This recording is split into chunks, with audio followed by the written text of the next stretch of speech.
either one of these any good? Wow, this is a good movie. It's pretty good. Yeah, well, the director from yesterday doesn't think so. It stinks. You sorry?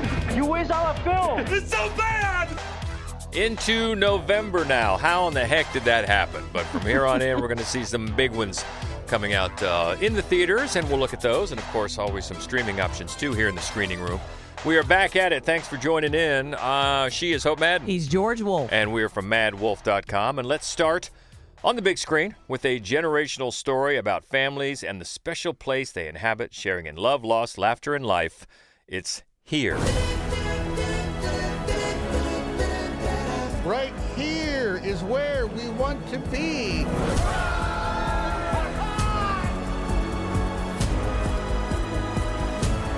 You know, if you like, you could spend the rest of the night here.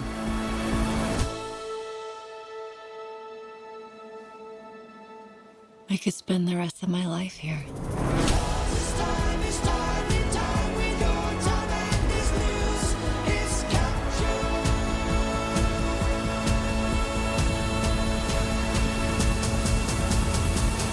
This was our home. We lived here.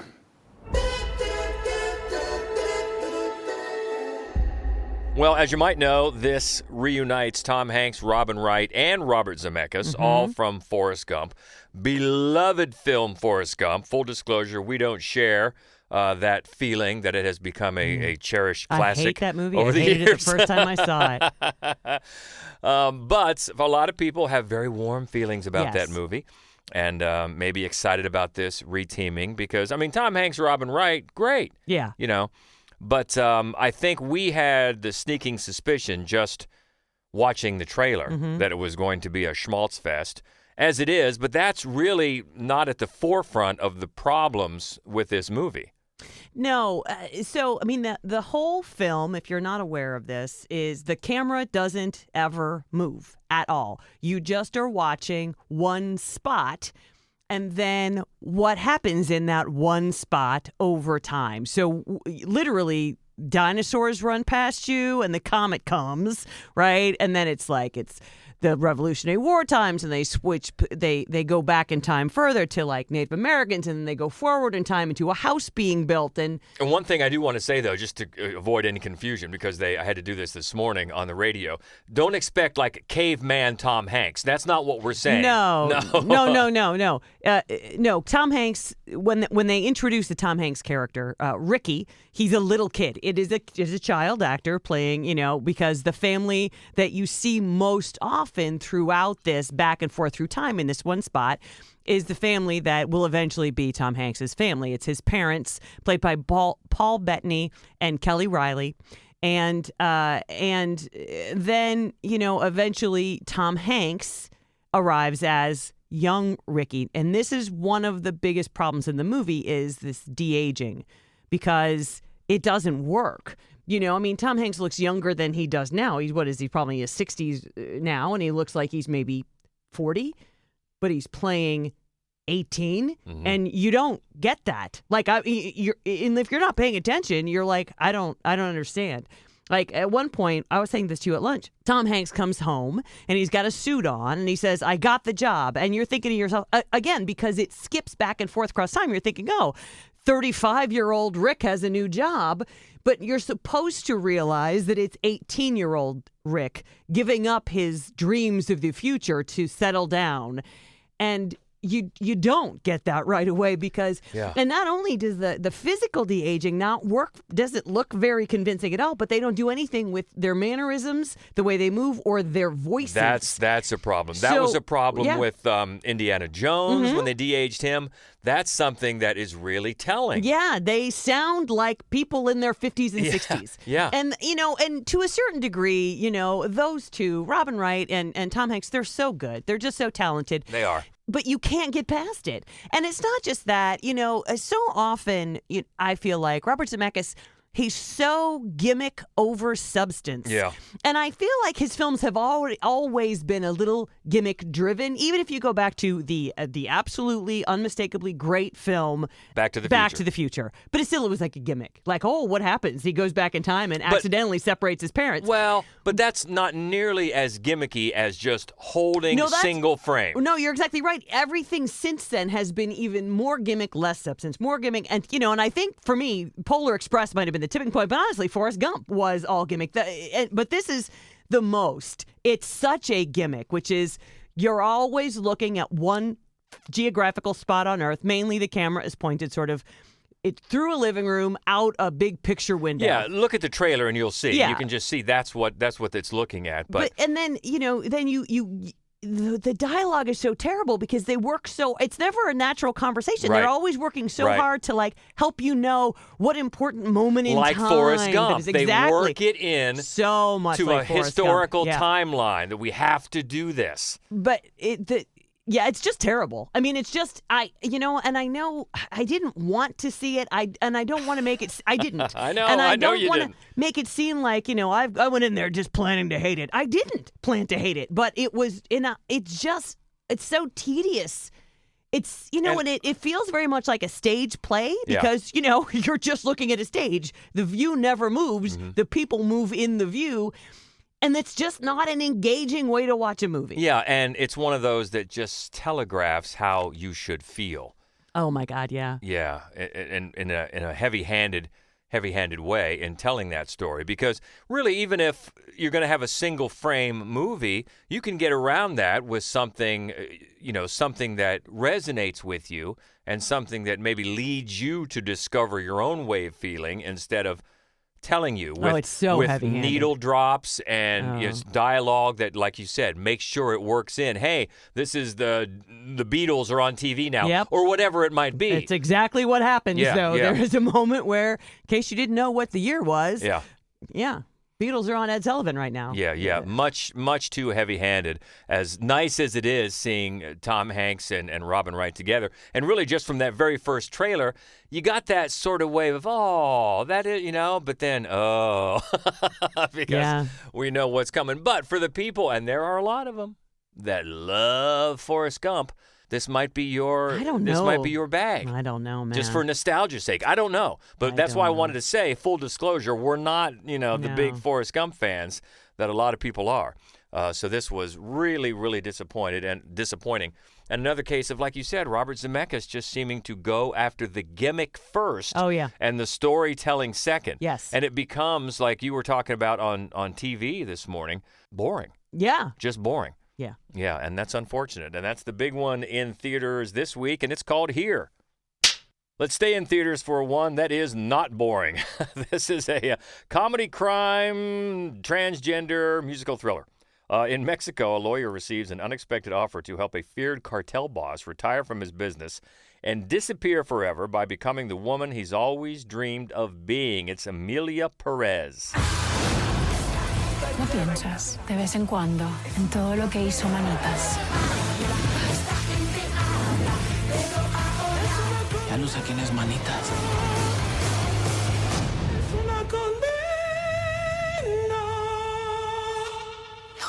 No reconozco tu voz. ¿Son amigos? This is the latest from a filmmaker. I'm always interested in what he does. Yes, same. Jacques Audiard, a Frenchman, doing his first Spanish language film. And we've been talking a lot this year about big swings. Big. This is a big swing. This is a big swing. I mean, just in the last few weeks. I mean, this movie year is really heading to the finish line with big swings. Yep. And the two that come to mind here most recently are Megalopolis and Joker, Filet Deux. Both kind of swings and misses. This is more of a success. It's going to be polarizing. It really is. It throws so much at you unapologetically. And the story just gets so melodramatic. But for me, it was compelling. And like the synopsis says, Zoe Saldana, always great. Yep. She plays a lawyer in Mexico City, overworked, underpaid.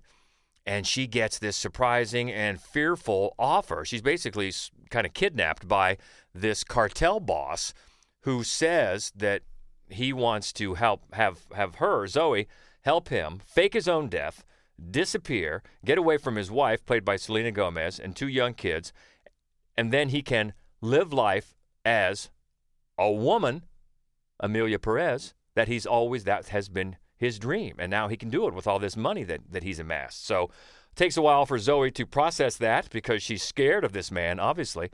But that sets things in motion, and then we jump ahead 4 years, and the Emilia now looks Zoe back up because now, 4 years later, transitioned, Emilia wants to reconnect with her ex-wife, Selena Gomez, and the kids and have them back in her life, but not have them know who she really is. So she's going to pretend that she's a long-lost aunt with all this money. And yes, it's a musical, so right from the beginning, the opening few minutes, there are these really elaborately staged and very impressive musical numbers, and it's just throwing all this stuff at you, boom, boom, boom, boom, boom, sometimes with, whiplash severity, but give it time. I mean, give it room, and I think it can really work on you. The main actor, after really a long career as Juan Carlos Gascon, in her first role since transitioning, Carla Sofia Gascon plays both roles and plays them both with a lot of clarity. I mean, the drug cartel boss, that's a smaller part, but then once she transitions to Emilia Perez, just glows with that freedom of being able to embrace her own soul. And then her next on her agenda is trying to cleanse her soul and make up somewhat for all the bad that she did as a drug cartel boss. And then she sets about opening this sort of nonprofit group to go back and solve the thousands of missing persons cases in Mexico that were brought on by the drug business that she used to be a part of. And so she becomes a beloved member of society there in Mexico City, and she does have a relationship with Selena Gomez and the kids, and they don't know who she is.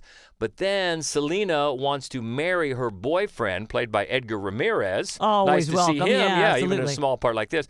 And that doesn't sit as well. Not for the romantic part about it, because Emilia has her own romantic interest, but it's the fact that they would move away. And then Selena decides that she wants some of the money that she thought should be coming to her after all these years. Still doesn't know who Emilia is. And there's just so much melodrama that if you think, boy, this sounds like a telenovela, I get it. I totally get it. It feels that way sometimes. The musical numbers keep coming and the melodrama keeps coming, and there's not a lot of nuance here. It is in your face, but it worked for me. I thought it really did. A kind of a bloody action movie, and that for me it's a lot of additional, I suppose, drama to throw in it, but it's a good balance with the melodrama. And then I also feel like this would absolutely not have worked except that you have a trans woman playing the lead. It would not have worked at all. Exactly. And she's great. And Selena Gomez playing really terrifically against type is very good. And of course Zoe Saldana. And the direction, I'll tell you, for someone who I don't think has experience with musicals, no. Really well done. And each one is unique, sometimes with a big cast of background extras dancing, sometimes very intimate. Really was impressed. It's different colors popping in different musical numbers. And I really was impressed with that as well. But you're right about the blood, because this is, a drug cartel is at the heart of this money. And then you've got bodies in trunks, and you've got cut off fingers. That's right. And there is a lot. There's a lot going on in this movie, a lot. And it just says, hold on, because here it all is. And it's going to be one that's polarizing. In fact, the other critic, when I saw this, there was only one other critic in the theater, and he hated it. Yeah, he did. So, and I did not. I was a little on the fence. Where is this going? But in the end, I gave into it and really, really embraced it. And I thought it was a big swing, but one that works better than the big swings that we've seen lately. And a great turn by Carla Sofia Gascon. And you're right, because having somebody like her, this is her first role since transitioning. So that glow is probably very authentic. Yeah. Just as her character is free to be who she always wanted to be, the actress is being the same way. And it wouldn't work. You're right, it wouldn't work without that. But big swing, and I think it's a hit here. So that is on the big screen now. Fascinating film, and another winner for Jacques Audiard, who's showing sort of like who's the one I'm thinking of that did Amour and can work in different languages and different genres. Haneke. Michael Haneke. One where, man, you can just move to different types of languages and genres and still be a really... Because he's now French and English language and now Spanish language. Yeah, exactly. So well done. Yeah, because Audiard has done A Prophet. Yeah. Great movie. That's my favorite. Yeah, really, really effective director. And now into the Spanish language transgender crime thriller musicals. Yeah. Just another one of those. And that's on the big screen now, called Emilia, Perez. Next on the big screen is the latest from another director that we like a lot. This is a romantic comedy drama romance. A young sex worker from Brooklyn meets and impulsively marries the son of an oligarch. Once the news reaches Russia, her fairy tale is threatened as his parents set out for New York to get the marriage annulled. This is Sean Baker's Anora. You hit the lotto, bitch. I know.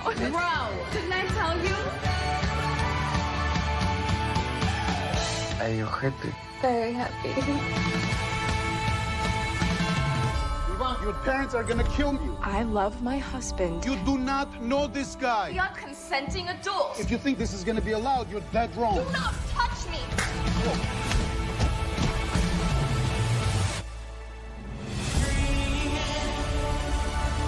Like Cinderella. Yes, Cinderella. We are married. They're gonna have to accept that.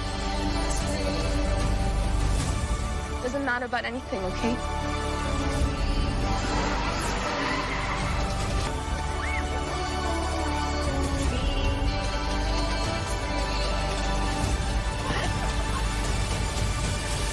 If you don't know Sean Baker, Tangerine was his big breakthrough, filmed on an iPhone back in the day. Florida really like that. Yes. Yeah, the Florida Project. And then Red Rocket. Yeah, Red Rocket. Ago. So if you've seen his movies, this is another in the series of spotlighting characters on the fringes and really digging in. And they're not always likable. No. But that's okay. Yeah, and they're always treated with empathy. Yeah. And I think that's one of the things that I really love the most about his films is that the film, and then it asks you also to empathize with everybody. And so in this case, it's a stripper who this 21-year-old insanely wealthy Russian kid decides he'd like to hire her to be his girlfriend for the week. And there's this lots of partying, like just this great. And then eventually, they kind of decide they're falling for each other and they get married in Vegas. And they don't do it specifically so he can stay in the United States. But then once they get married, they're like, oh, I can stay in the United States now. And everybody's happy. And she believes that this is going to be a lasting relationship and it's her fairy tale ending. And then, as you say in the synopsis, his parents are like, no, that's not going to happen. And so they send kind of their fixer plus a couple of goons to the house in Brighton Beach to get the marriage annulled while they're en route from Russia to take care of this. Yeah, Brighton Beach, I guess, is a hotbed of Russian. There's a big community there in Brighton Beach. One of the reasons that he set the movie there, and a lot of money, as Russian oligarchs have. And the two leads, Annie is played by Mickey Madison, and then the boy, the Russian, Ivan, played by Mark Edelstein. They're great. They're incredible. And, a lot has been said about Madison, right, and Nora, and for good reason. She's remarkable. It's an incredible performance. But I just have to point out, so Edelstein is amazing. He's this frantic, very incredibly manic sort of boy child, but then he just turns on a dime, and it's so authentic and realistic. He does such a great job, and so do the three goons, honestly. I mean, the entire cast is absolutely spot on. But she is absolutely magnificent, and it's so fascinating the way Sean Baker toys with the idea of like a fairy tale ending, like sort of the Disney princess, your Cinderella story. The way he actually says it periodically throughout the film, and then the other thing is that sort of the old cliche, the hooker with a heart of gold, right. because this is so much more authentically from the point of view of somebody who does this for a living, you know? And it's such a tightrope of a tone because honestly, on paper, what happens is, a sex worker is kidnapped by 3 Russian goons and forced to track down her husband all over town. That could be a horror film. That could be just right. And it's honestly, it's funny, it's authentic, it's incredibly well written. It's fun to watch. It's also moving, and I mean, there's nobody makes movies quite like Sean Baker. Right. Now, you might have seen, if you don't know Mikey Madison's name, she was in Once Upon a Time in Hollywood. Yep. She was with Austin Butler there at the end when they try to strong-arm Brad Pitt, and he sticks the dogs on him. Yeah. And then she was also in the Scream reboot a few years ago. But, boy, now she is really coming into her own because she's got all sorts of awards buzz going on with this role. But, yeah, another winner from Sean Baker, digging into these communities that a lot of people might shy away from, and he just shines a spotlight on these characters, and it's always compelling. It is. It has been so far. It has been. In every one of his movies, and so many of them, as you mentioned earlier when we were talking, have to do in some regard with sex work or something in that atmosphere. Do. Yeah, they all do. Yeah. Red Rocket is about a porn star. It's pornography, but the other 3 are just about sex workers. And it's just a way of life. It's not the point, right? It just happens to be what they do for a living. And I right since Tangerine, just have really admired that it's not like. It's not a condescending movie. No, not at all. No, it's just they're your touching. Characters. They're your heroes. Yeah, so I would great. recommend going back if you haven't seen it and finding Tangerine. That was quite a debut, and that is the latest from Sean Baker, out in theaters now, called Anora. Got a new documentary next in theaters. It examines the complex legacy of Kevin Smith's 1997 film Chasing Amy on LGBTQ+ people, and its life-saving impact on director Sav Rogers. This is called Chasing Amy. Do you understand why I love this movie so much? No. For Sav Rogers, a queer kid growing up in Kansas, role models came from an unexpected source. When I was 12, I had a movie where the gay and lesbian characters were good and funny and out. They were able to live as their authentic selves. Chasing Amy. Chasing Amy. Chasing Amy. The third film from director Kevin Smith. It's about a guy who falls in love with a lesbian. Seeing that movie helped me figure out, that's me. That's gay. This girl loves me. It's cool to come to a place where a bunch of stuff changed your life. How wonderful that you found something in it. The movie is amazing, but whatever moved you, there's a dark side too. I can't erase the past. You don't just get a pass for that. I didn't know what I expected. I did not expect all this. Maybe what's really troubling you is that your fragile fantasy might not be true. Can we tap? This movie made me be honest with myself.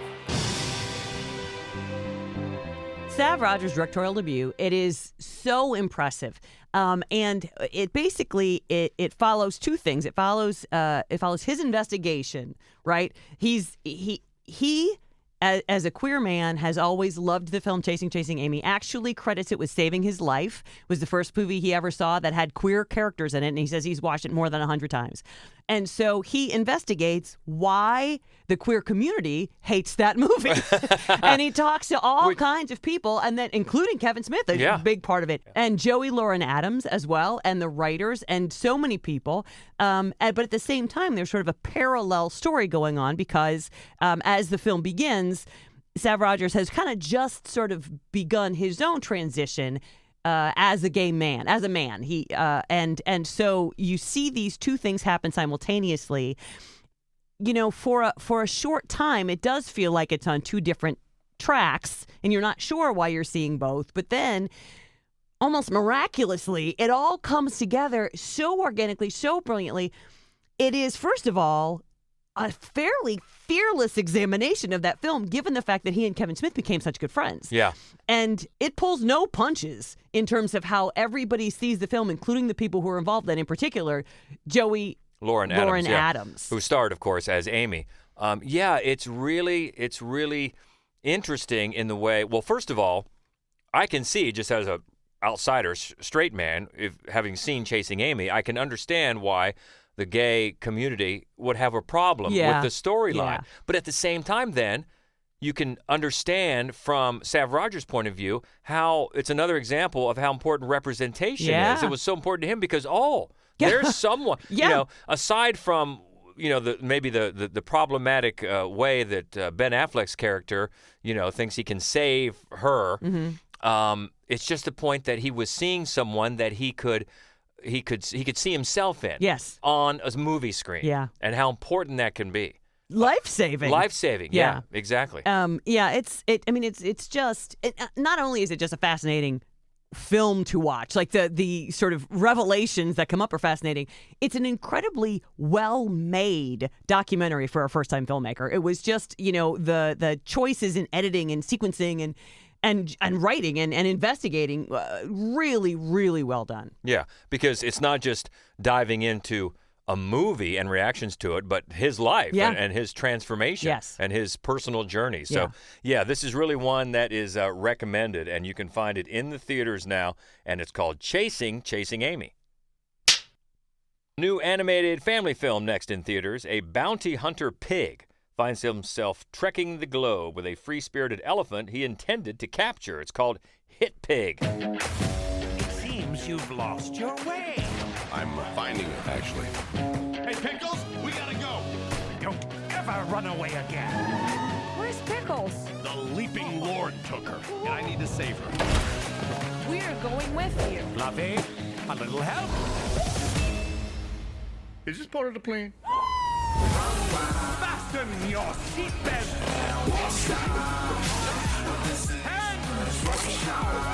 Yeah, boy.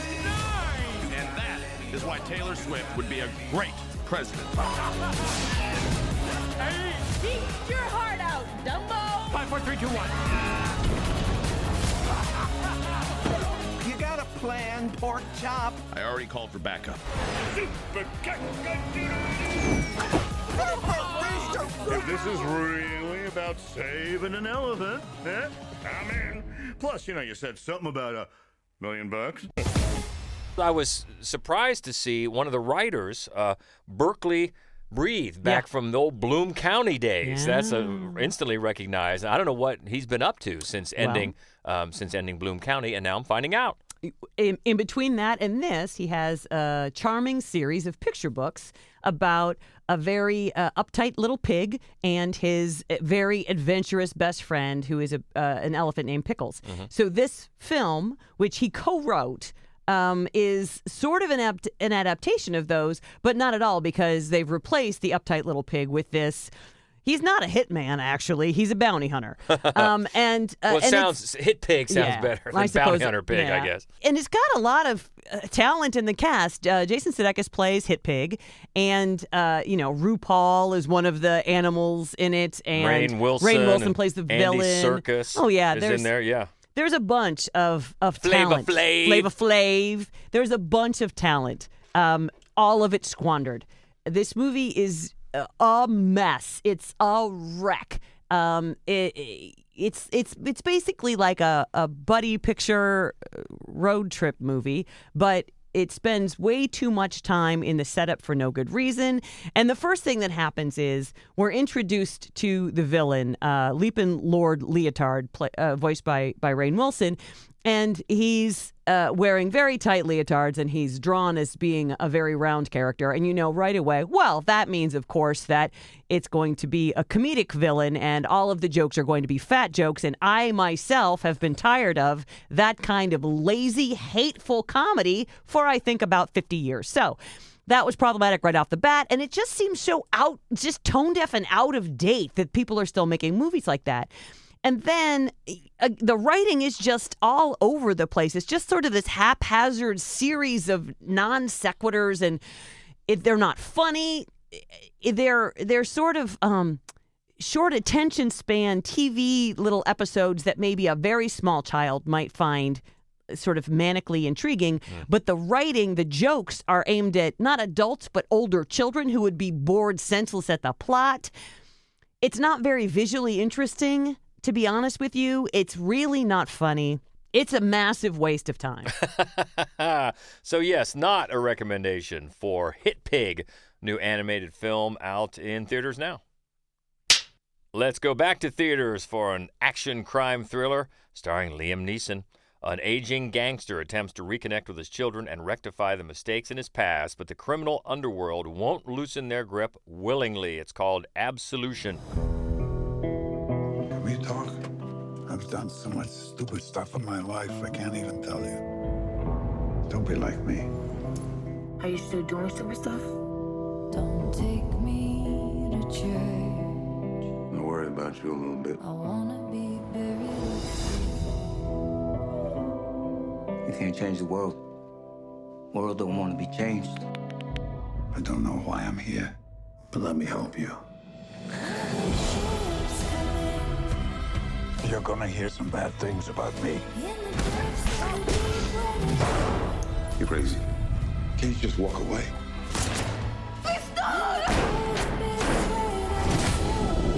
The only way for me to do something right is by doing something bad.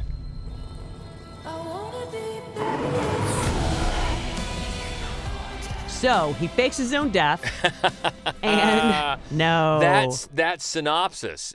How generic is that? You could plug that into so many crime thrillers. You know, trying to near the end of his life, he's got to find some retribution and reconnect with a family that he has not been in contact with or is estranged from. And then you throw Liam Neeson's into the mix, and he's just been making these throwaway thrillers now for years, and you keep hearing that he says he's going to stop, but he doesn't.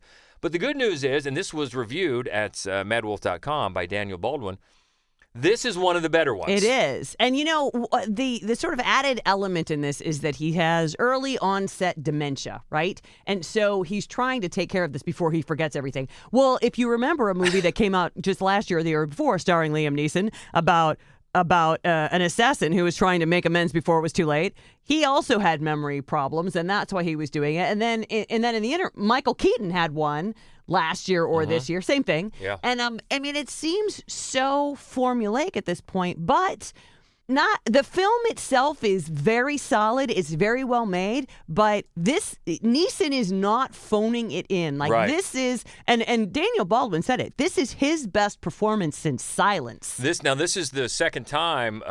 The director is Hans-Peter Moland, and they worked together. Hans and Liam in Cold Pursuit, which I liked a few years back. This was 2019. So they're back together. But this was, I think Daniel said, Liam Neeson's best performance in one of these since The Marksman, which was pretty good a few years ago. So it sounds very throwaway. It sounds so cookie cutter with the setup, and then you throw, like we said, Liam Neeson in there. But it's a cut above the rest, which is nice. Yep. And you can read Daniel's full review at madwolf.com, but the new one is called Absolution, and it's in theaters now. Oh, and one more we've got to mention, because for the 70th anniversary of Godzilla this week, Godzilla -1 is getting a re-release in theaters all across the country. If you missed it on the big screen, or even if you didn't, you know how great it is. Cannot recommend that enough. Godzilla -1 out again this weekend. Because as you said this morning, it's too big for your TV screen. See it in the theater. And one more, this one on VOD, a romance war drama set in post-World War II Italian Venice. War-torn U.S. Army Colonel Richard Cantwell is a true hero who faces the news of his illness with indifference. It's called Across the River and Into the Trees. Why don't I show you my beautiful town? Oh, my. Be careful. Venice isn't as safe as it seems. I have death sewn into the lining of my clothes. Colonel, what do you say we head back, sir? An old man with blood on his hands. He fell in love. He spent his last days thinking about the one chance Dad slipped away. Man, you can't live forever. Why not? Well, this is based on a novel from Ernest Hemingway, and I love me some Hemingway. Have not read this one, but this was reviewed, the film was reviewed at madwolf.com by Rachel Willis, and she was not a fan of this adaptation. Unimpressed. And a lot of it had to do with sort of, it looks beautiful. The costuming is great. The cinematography is great. The film is lifeless. There's no chemistry among the characters. You primarily have Liv Schreiber as the colonel, and then Josh Hutcherson, who plays a young soldier who's kind of assigned to him. Yeah. And the two of them have no chemistry whatsoever, which is unfortunate because they're actually both pretty talented actors. And then in the end, you throw in kind of a love interest, and that the love interest is a Matilda de Angelis, who Rachel thought had some talent, but just isn't given enough depth, the character. No. And you can probably guess if it's an aging war colonel and it's written by Hemingway, where it sort of goes. Yeah. But the other thing that Rachel was talking about is that the adaptation of the script done by Peter Flannery, and the director is Paula Ortiz, but the writer sort of takes the Hemingway out of it. Right. That, when you hear the dialogue, you say to yourself, yeah, he did not write this. We know what he sounds like. We know his prose, and this is not that. Yeah, so this one, a disappointment. And you can read Rachel's review up at madwolf.com, but it's on VOD starting this weekend, called Across the River and Into the Trees. Let's all go to the lobby. Let's all go to the lobby. Let's all go to the lobby. Lobby time is Schlocketeer time. Daniel Baldwin checking in with the latest studio news. What's happening? Well, Francis Ford Coppola's Megalopolis will arrive on VOD on November 12th, as will the Melissa Barrera starring Your Monster. That was fun. I'm kind of looking forward to that one. Megalopolis was, I wouldn't call it fun. It's something. The something movie of the year. There's been a few. True. Warner Brothers has set a November 28th premiere on Max for their Kiernan Shipka starring Thanksgiving comedy Sweethearts. And then keeping the holiday comedies theme going, Netflix will premiere their animated holiday comedy That Christmas on December 4th. And then moving into next year, Netflix has pushed back the premiere of their Jamie Foxx and Cameron Diaz starring action comedy Back in Action to January 17th. And then there's a Keke Palmer and SZA buddy comedy starring One of Them Days hitting theaters on January 24th, courtesy of Sony. Josh Rubin's new horror comedy Heart Eyes is set for a February 7th theatrical release, and that stars Mason Gooding, Jordana Brewster, and Devin Sawa. Okay. Shudder has set a February 14th premiere for a dark supernatural thriller called The Dead Thing. And then Neon has set a February 21st release for Oz Perkins' The Monkey, which is a really wild trailer and is based on the Stephen King short story of the same name. Yeah. Woohoo! Yeah. Neon is all in on Oz Perkins. Of course, Good. Longlegs raked in $110 million worldwide this year, which is insane. And they not only scooped up The Monkey for release next year, but he has an additional film that he's already completed called Keeper that they picked up as well. Nice. Scooping up the monkey. And then Paramount has moved up the theatrical release for Brian Bertino's new horror movie Vicious by 6 months to February 28th. That was going to come out in summer, coming out a whole lot sooner now. Yeah. And here's a bit of an odd one. Catch Up Entertainment has set a February 28th theatrical release for The Day the Earth Blew Up, a Looney Tunes movie. Not only is this the first fully animated Looney Tunes theatrical release that isn't a compilation movie, but it's also a film that Warner Brothers had earmarked for a tax write-off before Catch Up Entertainment scooped in and bought it off of them. Wow. Interesting. And then I've got one more for you, brand new news from today. Toho has announced that Godzilla Minus One director Takashi Yamazaki will return to make a follow-up. There's no further details yet, but we can probably expect the Minus One sequel to arrive sometime in late 2026. Well, we'll be here for it. All in for it. Absolutely. Absolutely. All right. Thank you. As always, you can catch up with Daniel on the socials at the Schlocketeer. Appreciate it. Hey, thanks for having me. Looking ahead to next week, well, a horror film we've been looking forward to for a while out next week, Hugh Grant's Heretic. Also, and this is a great one we got to see the other day, The Piano Lesson. Yeah, that's the latest August Wilson adaptation. Great cast there. Yeah, I just saw that the other night. Small Things Like These. Memoir of a Snail. One called Paint Me a Road Out of Here. Okie. My Name is Alfred Hitchcock. Stockholm Bloodbath. Meanwhile on Earth. And In the Summers. All right, that's a load for next week. But what do you think about this week? Here, do you disagree? Do you love the Robert Zemeckis? Let us know. Also, the Emilia Perez. How'd that hit you? Anora, anything. Chasing Amy. You want to talk movies? Come sit next to us, as we always say. You can find us easily, Mad Wolf Columbus, on all the socials. Also, madwolf.com is our main website. Love to hear from you. Hope you're having a great start to November and getting into the holiday season. Woo! Crazy. And so keep in touch. Be well. Until next week, she is Hope Madden. He's George Wolf. And this is the Screening Room Podcast. See ya. I do wish we could chat longer, but I'm having an old friend for dinner. Bye. Okay, everybody, that's a wrap.